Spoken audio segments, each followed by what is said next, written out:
Hello guys and welcome back to the channel. In today's video, I'm going to guide you that how you can add Emoji Keyboard to your iPhone or iPad.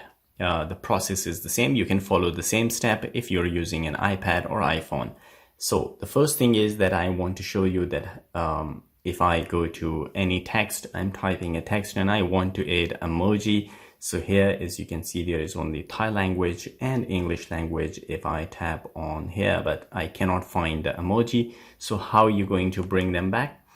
Go to your settings on your iPhone or iPad, then you need to scroll down, then you need to go to general. In general, you need to scroll down where you'll find keyboard.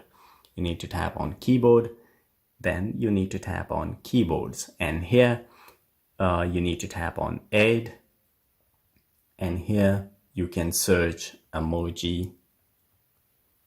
So once you search emoji, as you can see, you need to tap on that one, and now it is added to your keyboards. So now I will go back and show you that if I can find the emojis on my keyboard or not. So if I change it now, as you can see, now emojis are shown here.